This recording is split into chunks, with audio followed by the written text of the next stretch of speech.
think of ourselves as the most powerful beings in the universe, it's unsettling to discover that we're wrong.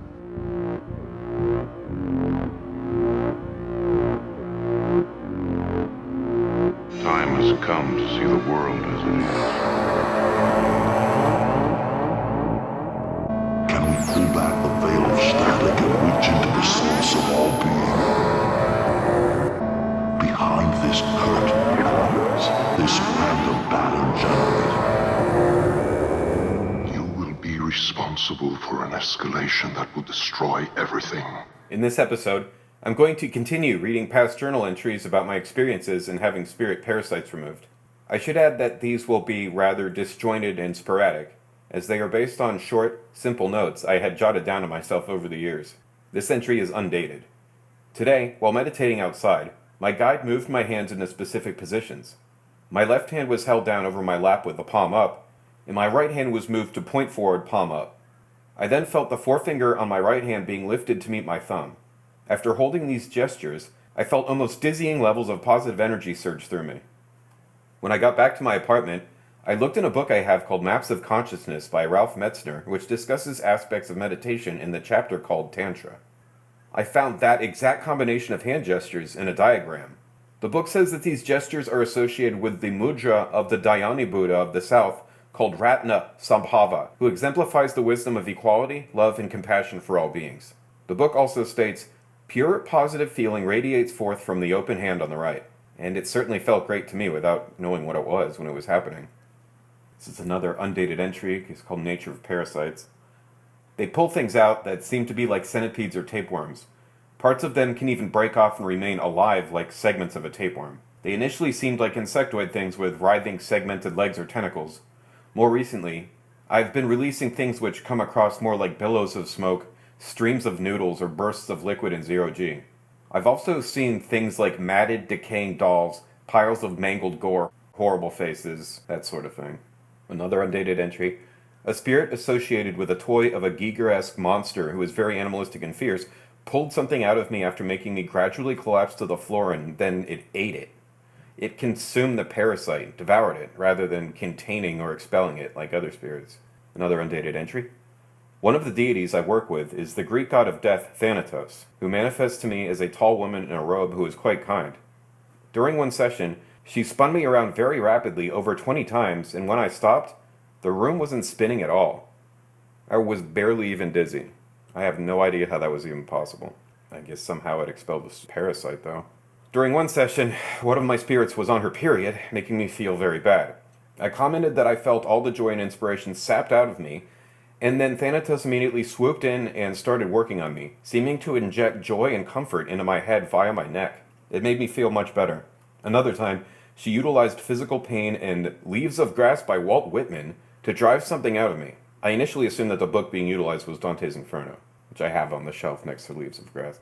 And that's something I don't fully understand, really, is the use of, they use so many things to aid in extracting parasites, but the use of books, yeah, it's interesting. Another undated one called Exiling Offending Objects. At one point during an operation, I had to take an object into the bathroom and close the door behind me because a nasty spirit associated with it had to be quarantined until I had finished the work and banished the area. Later, I had forgotten about it and went to the bathroom. When I was leaving, I felt a presence following me out, so I rapidly shut the door on it. After I had banished, I was able to put the object back without a problem. Another time, I had to put some offending objects out on the balcony until the operation was over. So that's a little side note. I can't imagine how funny that would look to someone seeing it from outside. You know, a sliding glass door slightly opens quickly, a hand comes out which places a toy on the ground, the hand retreats really fast, and the door rapidly slides shut. Some of them have pulled things out of me and pushed them into my vinyl of the album Music for a Slaughtering Tribe by Wumpscott, and also my Alien movie poster. That's another thing I don't fully understand. One time, I forgot who it was who I was interacting with, and then I felt a long object arcing into my mouth and down through me, which was pulled out after a very long time, taking a parasite with it. I then saw that it was a spirit associated with a toy which has a long whip tube deal on his arm.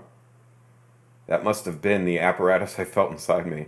It's just interesting because I wasn't consciously aware of that being the spirit who was working with me, but I still felt that thing go all the way down inside my throat. Sometimes the spirits will twist my body around like wringing out a wet rag. This apparently compels a targeted parasite to evacuate the body that it thinks is being physically twisted into a state of death. I don't really know why this doesn't make all the parasites leave, but it seems like they need to be targeted, focused on, or brought out in some way, individually.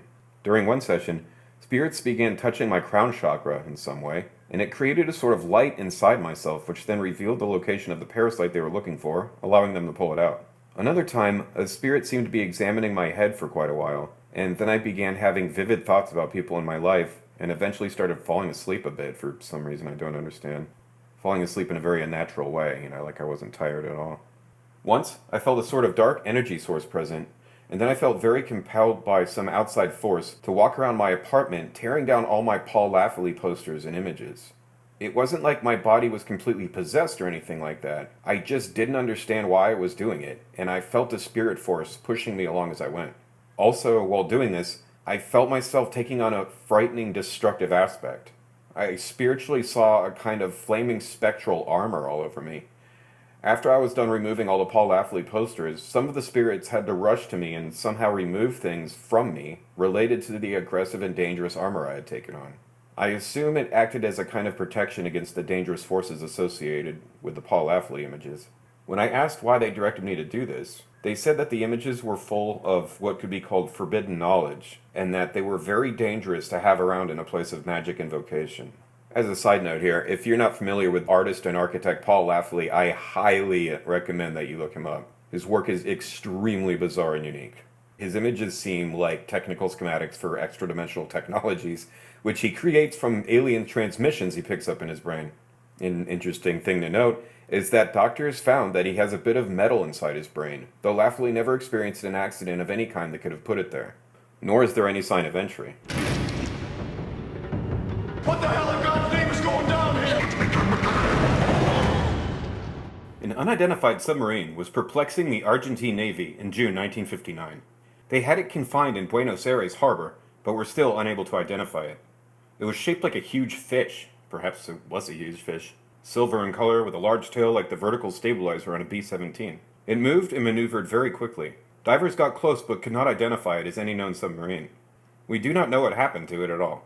In the following year, they had problems with two submarines in the Golfo Nuevo, a partly enclosed area of water 20 by 40 miles in size, many miles southwest of Buenos Aires. In February 1960, the Navy tried every way they could think of to track down the submarines. There was only one at first, then after a few days a second appeared. They could stay underwater for several days and could move quicker than the ships on the surface. The Argentine Navy were assisted by U.S. Navy experts, and they used many tons of explosives, but the submarines disappeared as mysteriously as they had arrived.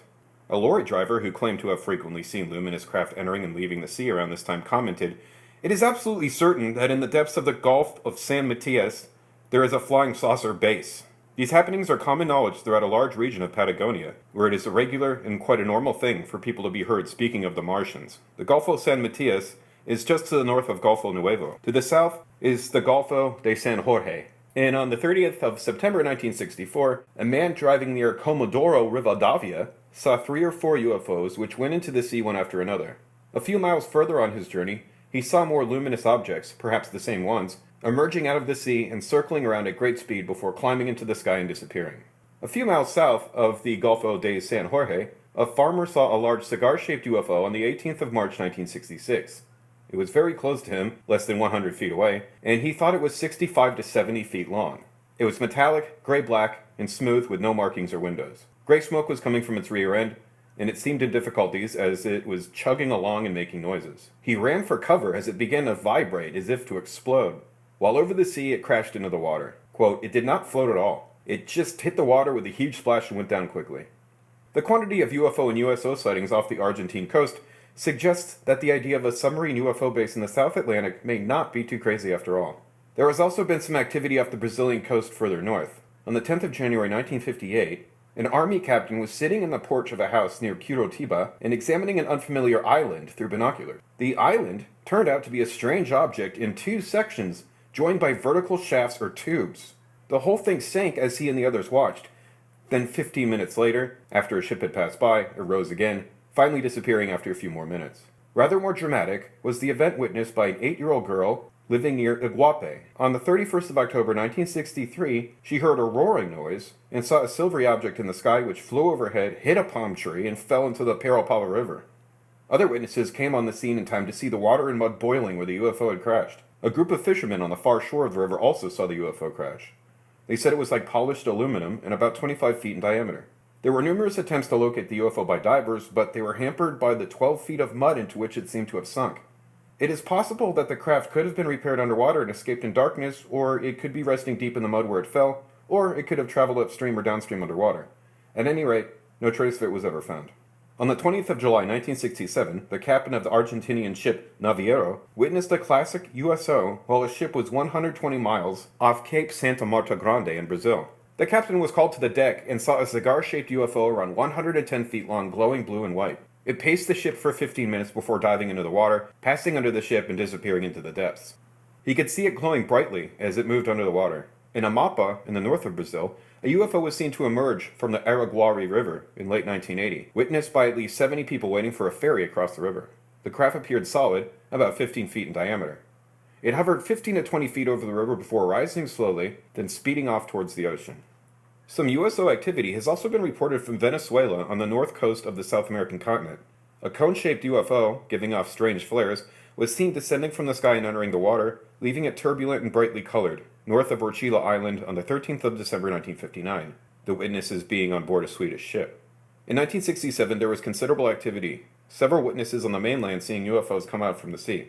One man on the beach at Catia La Mar on 27th of August saw the ocean boiling, and then 3 gray discs emerged and flew off. In a sighting on 29th March 1973 near Cariaca, a man saw a tiny figure like a 5-year-old child at a small window in a UFO, which came out down onto the sea a few yards from the shore. His wife saw 2 UFOs land in the sea, and one submerged for a while before they both took off again. On November 25th, 1896, in Lodi, California, Colonel H.G. Shaw and Camille Spooner were nearly abducted by what they took to be aliens in their craft. Shaw was putting together an exhibition for a fair in Fresno, and that day he and Spooner were traveling by horse and carriage towards Stockton. It was late in the afternoon when their horse became terrified and froze. As the 2 men looked up, they saw 3 tall and thin figures with small, delicate hands. They had no hair except for a soft, downy fur on their skin. They had large eyes, but their mouths and ears were small. According to the witnesses, they seemed possessed of a strange beauty. Each being held a bag with a nozzle, which they put to their mouths as if to breathe. They also carried bright egg-shaped lamps. The beings seemed to communicate with one another in a kind of warbling, monotonous chant. The witnesses claimed that the beings had tried to abduct them, but that Shaw and Spooner were apparently too heavy to be carried away by the lightweight creatures. When the beings turned their lights on the nearby bridge, they illuminated a cigar-shaped craft hovering above the water. Swaying back and forth and almost drifting off the ground, the beings returned to their craft. They then sprung up into the air and floated down into a door on the side of the craft. The object then sailed away. Shaw was convinced that the beings had come from Mars. It should be mentioned that there was a lot of Mars fever in the late 1800s. In San Bernardino, California, east of Los Angeles, a game warden claims he saw a group of humanoids. The anonymous wildlife officer says he was working in the San Bernardino Mountains area at approximately 2 a.m. when he noticed a strange light near Camp Angles. Quote, "I thought it was a spotlighter, so I pulled over, rolled down the window, and attached my spotting scope," he said last Sunday about the June 1st, 1976 alleged sighting. "As I looked at it, a 20-power spotting scope, it went over the canyon and I immediately knew it was something else." Suddenly, he adds, a larger craft showed up. This craft was reportedly of a copper color, shaped like a football, and with a line at its back. The officer said that there were several ships attached to the line. Then the original craft he had previously watched attached itself to it. That's when the lights on the larger one came on. But, according to the man, the crafts were not the only oddity present at the scene. There were a bunch of humanoid creatures inside the craft, he claims. They were looking out the window. There were windows in the middle of the craft, center, and rear. They appeared very human-like. I could see them with the scope. The humanoids did not wear uniforms or clothing, he told MUFON. I am not sure as to what they were wearing. The craft then began moving down the canyon slowly. It then reportedly sped up when it reached Mill Creek and turned right and left at a very high speed. The game warden says that he grabbed his radio to report it, but that he had second thoughts. I didn't need the heat, I thought. He said he has told his wife and friends about the sighting and that they encouraged him to report it over the weekend. In Spain, a British man claims he saw an unidentified winged creature. 29-year-old IT technician Alex Neisserk told Cryptozoology News that he was in Santa Maria del Aguila, Almeria, when he witnessed the purported being. Quote, "I was in South Spain for nearly 1 year. I was always a nature enthusiast, so I traveled a lot," he explained.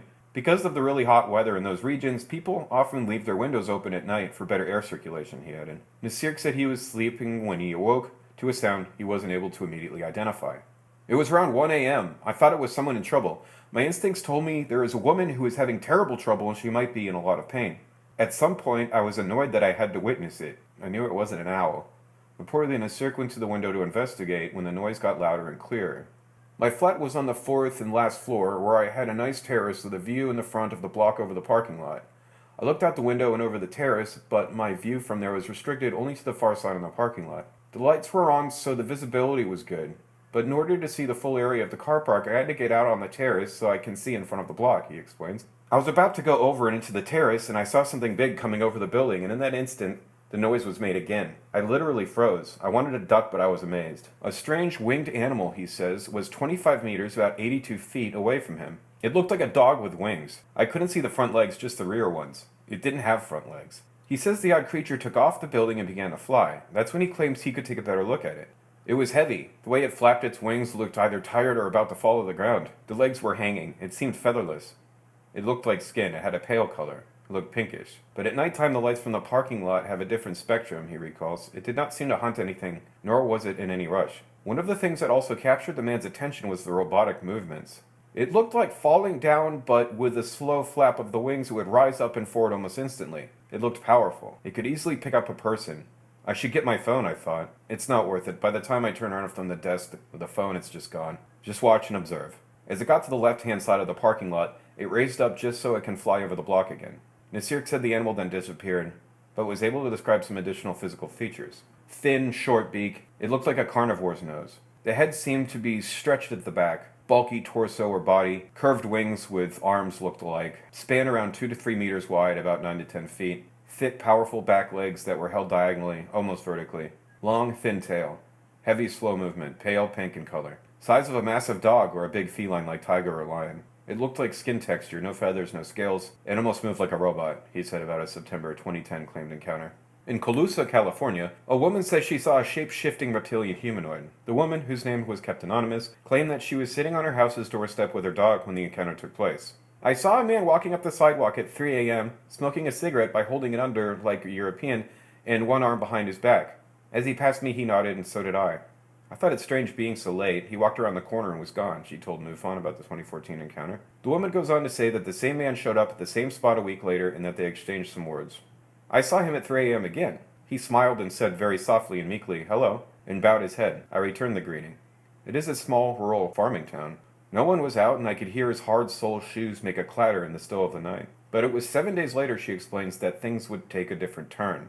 I slept with the double front doors open in my studio-type home for ventilation. At 3 a.m., I heard the man walking by. She claims that when the man turned and looked at her, his face was nothing like it was before. He had a reptilian face. He was wearing a hooded jacket. We both stared at each other for about 10 seconds. The Californian described the humanoid as having a scaly face with empty eye sockets. Instead of a regular mouth with lips and teeth, she added, he had a small slit. He had a brow ridge. The scales looked like those of a snake and had a bluish color to it. She also provided a sketch of the purported being. According to the woman, the alleged humanoid walked away, although he was still wearing the same shoes.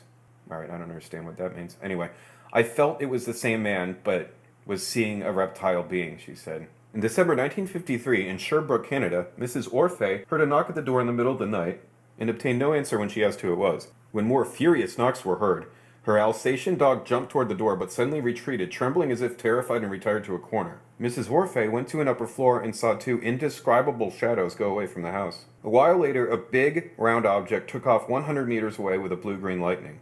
The police found broken bushes as evidence of an enormous weight. On December 31st, 1953, at the Quantico Marine Base in Virginia, Marines observed the landing of an unknown round object which throbbed and pulsated, emitting red lights. On January 4th, 1954, at 2100 hours, in the Marignane Airport in France, Mr. Chesneau, fireman, saw a round, luminous object slowly coming down and called the control tower to report it. When he came out again, the object had disappeared. In February 1954, at Todd River Downs in Australia, a native was riding a horse over a low ridge when a spherical object about 13 meters in diameter nearly skittled me off my horse. It went up suddenly with a heavy wind, rumbling and emitting 4 columns of smoke. In February 1954, at Peekskill, New York, Mr. and Mrs. Forster stated that they saw a craft on the ground with a woman close by. She was wearing luminous clothing, a sort of hood, and thick glasses, and held a tube in one hand and a box in the other. Mrs. Forster had to be taken to the hospital in a state of shock. Now, some strange events from England. In Dunstable in Bedfordshire, house haunted by man in Victorian dress, summer 1966. Now in Berkshire, in Ascot, poltergeist activity with several unusual features. Lights flashing inside and outside house, flying objects, parked cars moved soundlessly, ashtray thrown without disturbing ash, telephone phenomena, Christmas 1974 to early 1976. In Thatcham, ghostly voice heard in farmhouse, ghost of little old women, later seen. In Windsor, ghost of Cardinal Wolsey, seen in house, Easter, early 1920s. Now in Cambridgeshire, in Linton, ghostly man spoke to witness on 2 occasions, and recordings were made of conversation and other domestic sounds from an earlier century. In haunted house occupied by psychic Matthew Manning, 1971 onwards. In Soham, workers on night shift saw shadowy shapes and heard ghostly voices, autumn 1973. Now at Vale in Guernsey, in the Channel Islands, in marshy area, ball of fire seen bouncing along top of hedge at night, 1933. Now on to Cheshire. In Chester, ghostly monk spoke to man hurrying home at night, December 1973. Man heard and saw sobbing ghost and ghost of man hanging in tree, November 1984. Woman vacating shop heard ghostly voice saying goodbye, 1985. Girl saw man who spoke to her. She later realized he was dead, January 1986. In Dawdleston, poltergeist activity in cottage, accompanied by communications on home computer from man living in 16th century, began November 1984. In Weaverham, poltergeist activity in bungalow when young boy present, with furniture moved, messages written in flour, objects falling, October 1975. Now in Hartlepool in Cleveland, 2 fireballs flew past house painters and disintegrated in a shower of sparks, 25th October 1979. Now in Cornwall, in Lostwithiel, poltergeist activity at Trout Hotel, early 1987. And in Poundstock, man spoke to priest who responded, later learned he was a ghost, 2nd March 1971.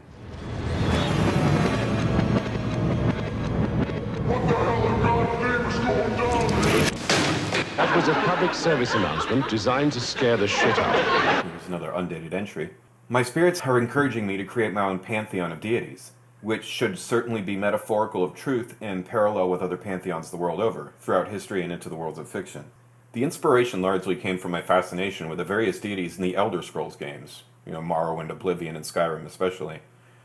The 9 divine, 16 Daedric princes, and various other gods in those games speak to me more directly and clearly than any other pantheon I know of. I've liked the Egyptian, Hindu, and Greek gods. I've even worked with some of the Greek gods in spirit and invocation, but I absolutely adore the Elder Scrolls gods. I don't know what it is. Experiencing them interactively in an artificial world video game seems to bring a very powerful connection between the experiencer and the archetype spirit. When referring to destruction, I prefer Maroon's Dagon to Kali. When it comes to chaos, I prefer Sheogorath to Eris. Though I often refer to the evil dominator as Moloch or Baal, which basically meant Lord back in the day, hence Beelzebub being a derivation of Baal and Zebub, a Lord of Flies. But the Elder Scrolls deity of evil domination, Molag Bal, is a striking parallel. I gotta add a side note here in the present. I have since worked with Eris and interacted with her, and she's awesome. Still like Sheogorath, though. I also want to add that since I wrote this, I have made contact and had interaction with Hindu gods. Some of them, not all of them. That would be nearly impossible. They are nearly countless. Alright, another entry. July 10th, 2014. This one's dated. Just a quick little update here.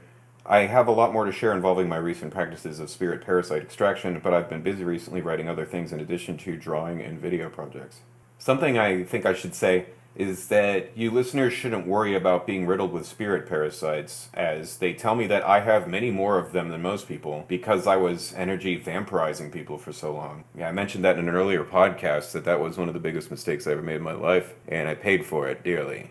I went through many periods of extreme emotional and mental suffering because I was just loaded with parasites and I had no idea. My energy body was in a shambles, was in ruins.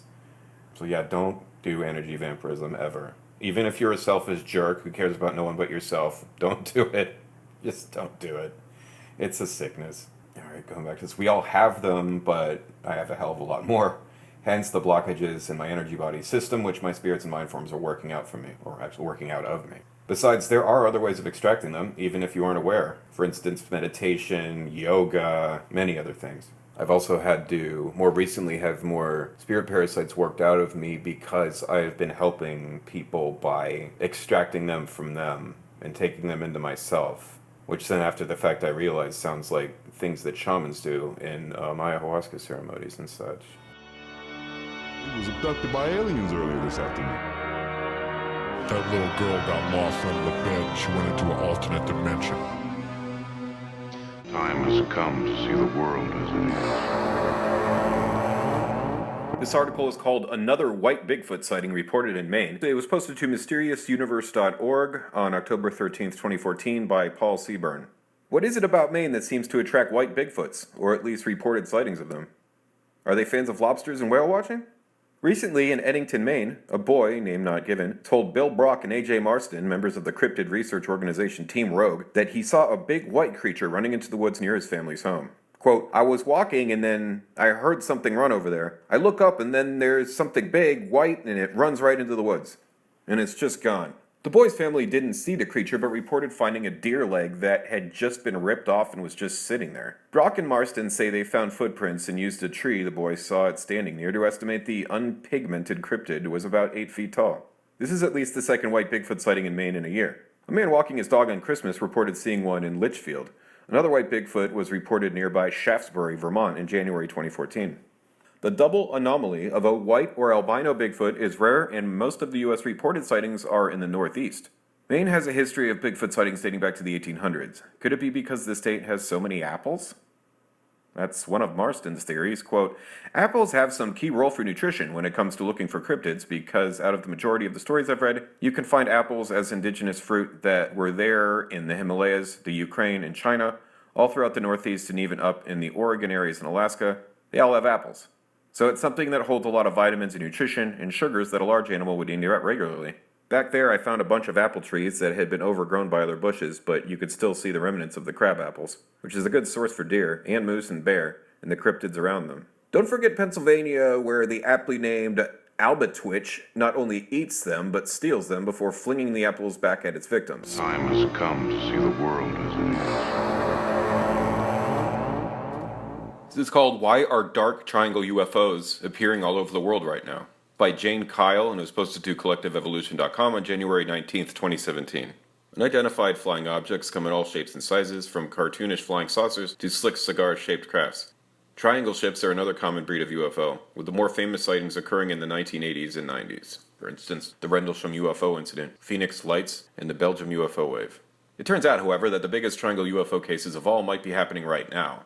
During the summer of 2016, photos, videos, and testimonies featuring large, dark, triangular aircraft flying low and quiet, and even hovering over neighborhoods began to surface. The trend did not stop and has persisted to this day. Accounts of enormous, silent, triangular-shaped ships are now being reported every week, with dozens of videos and even more photos and drawings surfacing. Triangle UFOs have been spotted all over the world, with notable sightings documented in California, South Carolina, Texas, Buenos Aires, Maryland, Virginia, and the United Kingdom. One witness in Illinois even wrote in to MUFON about how they experienced missing time after watching multiple triangular crafts eerily survey their campsite. In a 2004 interview, Coast to Coast AM radio show host George Norrie discussed the reality of triangular UFOs. Quote, they have the ability to silently and instantly accelerate to fantastic speeds. And again, countless witnesses have described how the craft have reacted to witnesses' thoughts. These words ring true today when you read modern-day witness reports. Media outlets like the UK's Express News and the Inquisitor speculate that this alarming increase in UFO sightings is due to top-secret military activity. Believe it or not, this theory is not new. Over the years, many UFO researchers have concluded that black triangle crafts belong to the United States government and are part of its black military budget, referring to the rumored TR-3B government craft. If triangle crafts belong to the US government, as some UFO researchers and witnesses suggest, why has there been such an uptick in sightings? Could the US government really be operating a secret space program? Perhaps there are secret space missions going on above our heads right now. On the other hand, if triangle crafts are not man-made, could extraterrestrials be visiting? Other types of UFO sightings also increased in 2016 after all. Sightings of unidentified triangle crafts don't appear to be associated with any injury or harm to the witnesses, so although some people online have guessed that a clandestine space war is occurring, it's also possible that the pilots of these crafts, whether human or alien, are peacefully passing through. Time has come to see the world as it is. This article is called Close Encounters of the Fatal Kind, and it was posted to disinfo.com on June 2nd, 2014 by Nick Redfern. Immersing oneself in the world of the unidentified flying object can be exciting, illuminating, stimulating, and enlightening. That very same world, however, is filled to the brim with cold-hearted killers that will not think twice about taking you out of circulation if such action is deemed absolutely necessary. And not all of those cold-hearted killers are human.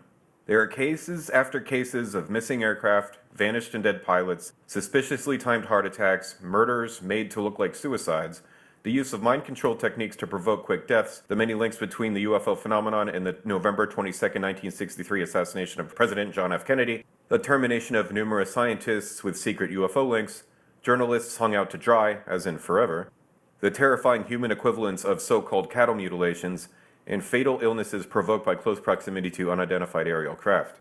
In the very year that the UFO phenomenon entered popular culture, 1947, there was a grimly impressive catalog of deaths.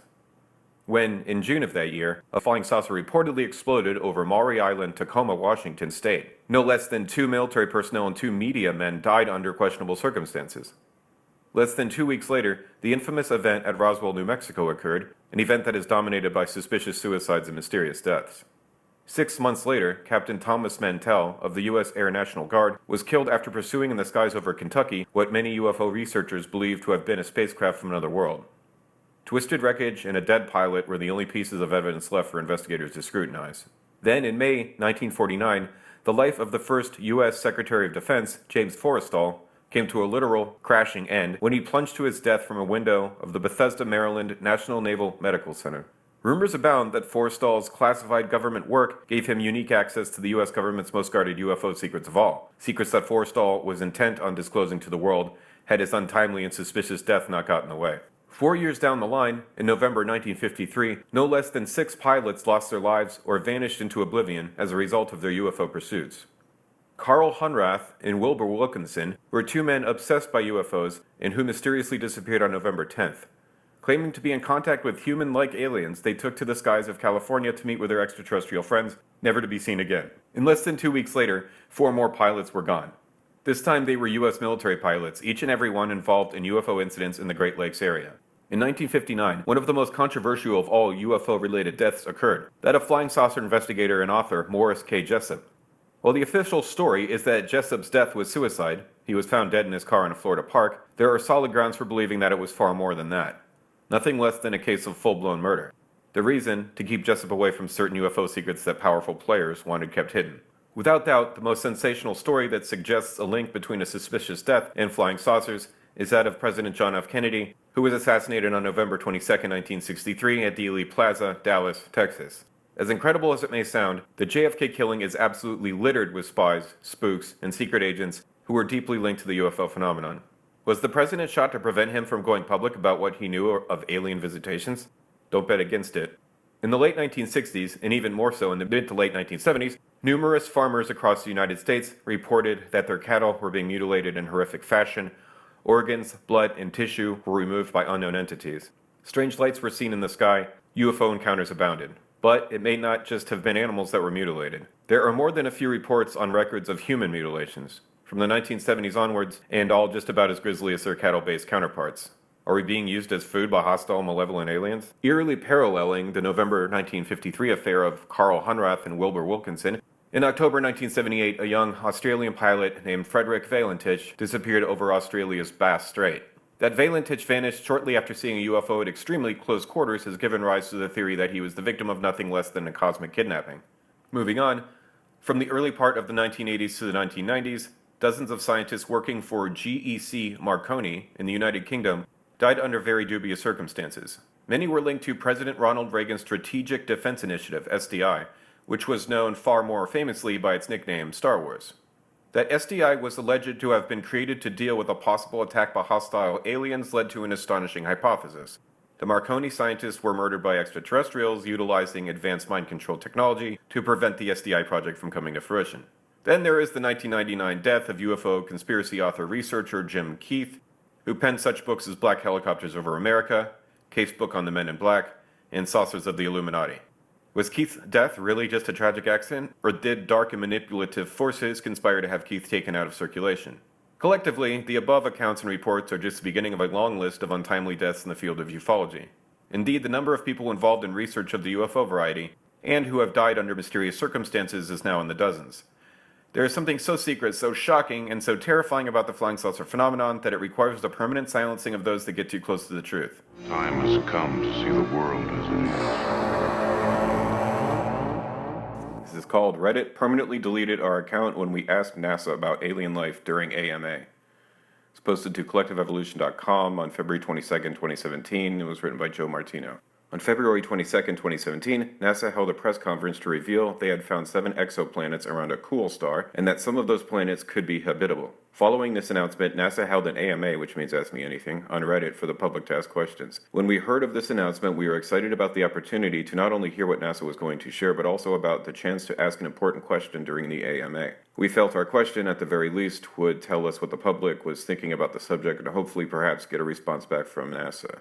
We got our cameras ready, went live on Facebook during the press conference, and then joined in the AMA when it came time. Up to this point, NASA made no mention of alien life, but they were mentioning that looking for signs of organic life was a priority on these new exoplanets. Now, to be clear, doing the work we do here at Collective Evolution, we know through years of researching and speaking with insiders that NASA has been upholding a veil of secrecy around the subject of alien life for quite some time, and that it wasn't likely they would say anything beyond the very public, safe statements they made. In fact, NASA isn't even at the top of the food chain when it comes to security clearance and what's known about ET happenings in our solar system. It's very likely that the people on the exoplanet panel didn't know much, if anything, about ET life at all. However, we thought we'd respectfully try to push the envelope. So we asked, Collective Evolution Media asks, when is NASA going to reveal what is known about ET life? Former Defense Minister of Canada, Honorable Paul Hellyer, has said that there are at least 4 known ET species communicating with humans. He is certainly not the only high-ranking whistleblower on this topic. When is NASA going to address this? Thanks. Now you might be thinking, well, of course they didn't answer. This has nothing to do with the exoplanets. To which I say it has everything to do with it. Here we are talking about potentially habitable planets that could already contain life, or could end up being planets we move to if ours is destroyed. The obvious question on everyone's mind is, what about alien life there? Given what is known about the entire subject of ET life, for those that keep up with it, you can draw a very simple conclusion. We are not being told the truth, and events like this are only a drip release of small amounts of information controlled by a number of agencies and organizations that are keeping very important information from the general public. Now let me know if this were true. Does it feel right to you that we would be kept in the dark? We asked people in our private community to get involved in the AMA and support the question if they felt they wanted an answer to that as well. Over the course of half an hour, the upvote count on our question reached about 20. This was an up and down swing between people upvoting and downvoting. 45 minutes later, a series of negative comments began to come through, calling out our question as silly and not serious. According to other Reddit users, NASA was here to answer serious questions only, not conspiracy theories. We thought this was odd, as we had not only asked a very valid question, but also backed it up with credible information and links, including that of the testimony from the Honorable Paul Hellyer, who is a former Defense Minister of Canada. He is the only cabinet member of G8 countries who has come out blowing the whistle on what government and defense knows about extraterrestrial life, and it's fascinating. Something the public should know and I'm sure would love to know. Back in 2013, Hellyer, along with a number of ranking officials, ufologists, and lawyers got together at the Citizens Hearing on Disclosure to testify as to what their knowledge about ETs and UFOs was. Among them was Daniel Sheehan, who also testified. Sheehan is a decorated lawyer who worked on the Pentagon Papers case, Watergate, the Silkwood case, and the Iran-Contra scandal. As Hellyer stated in the hearing, quote, "The American people and the people of the world have the right to know what's going on because they are part of it. An investigation was launched into this whole subject and a document was prepared which concluded that at least 4 species have been visiting Earth for thousands of years."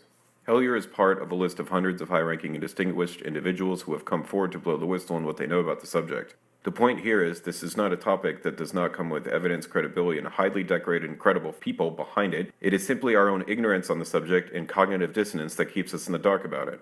That said, during the NASA AMA today, it only made sense to ask the question we did, and it wasn't just asked by us.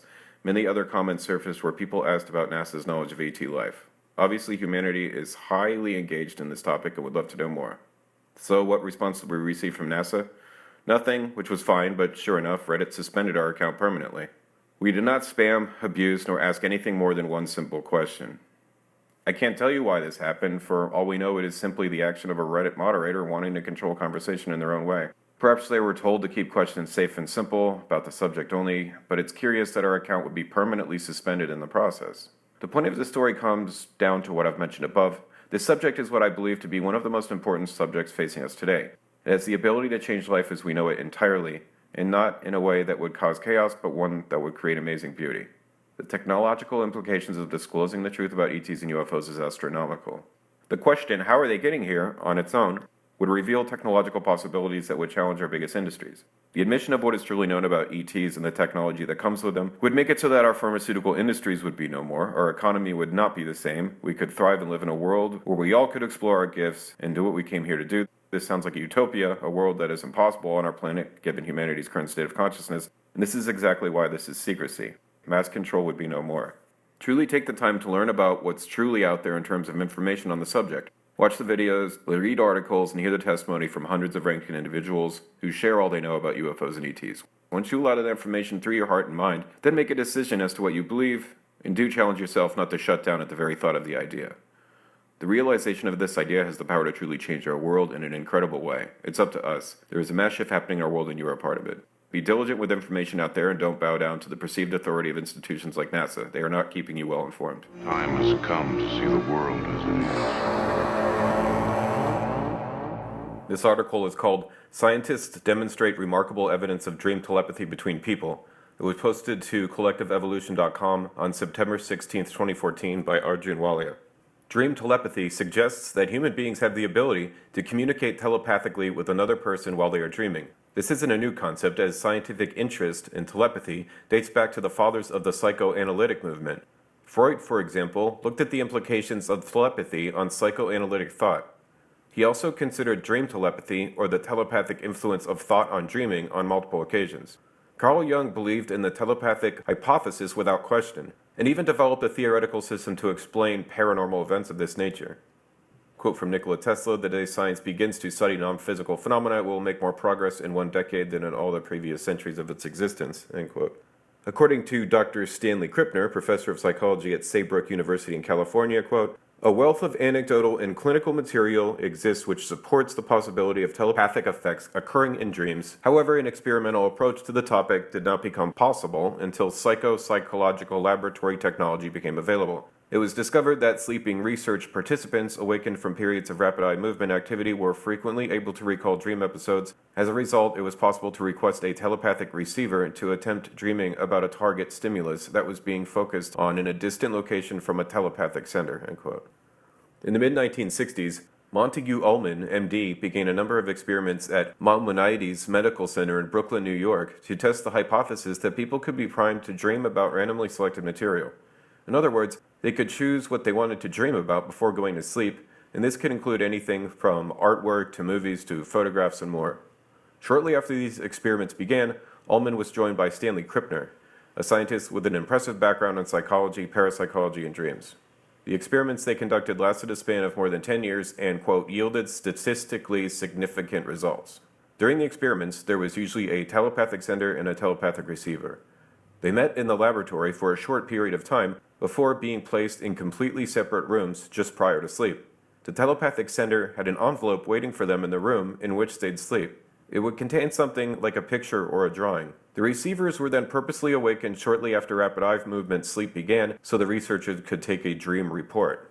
One very memorable and significant session of dream telepathy experimentation took place where the selected art print was School of Dance by Edgar Degas, which depicts several young women in a dance class.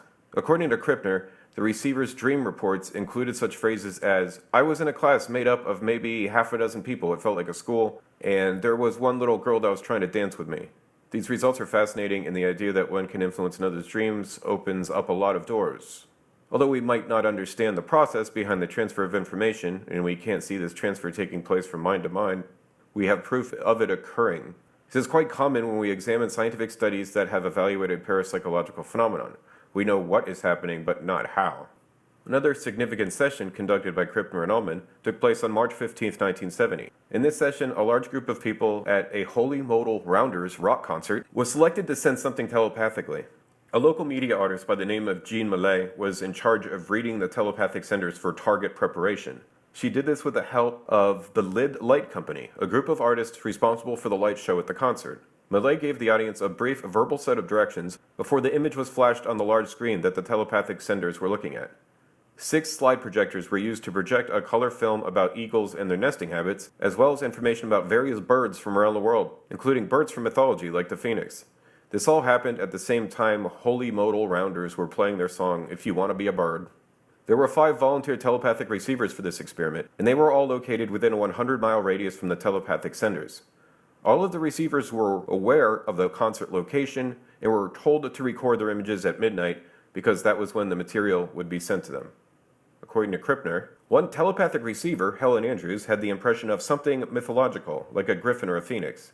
The second, third, and fourth research participants reported images of a snake, grapes, and an embryo in flames. The fifth participant was Richie Havens, the celebrated American singer and recording artist, who reported closing his eyes at midnight and visualizing a number of seagulls flying over water. Both Mr. Havens and Mrs. Andrews' reports represented direct correspondences with the target material. More remarkable results were seen when the rock group Grateful Dead also volunteered to participate in a dream telepathy session over a span of 6 nights. These are usually the instructions given to subjects to participate in these experiments. 1. You are about to participate in an ESP experiment. 2. In a few seconds you will see a picture. 3. Try using your ESP to send this picture to the receiver. 4. The receiver will try to dream about this picture. Try to send it to them. 5. Then receivers will be made aware of the sender's location.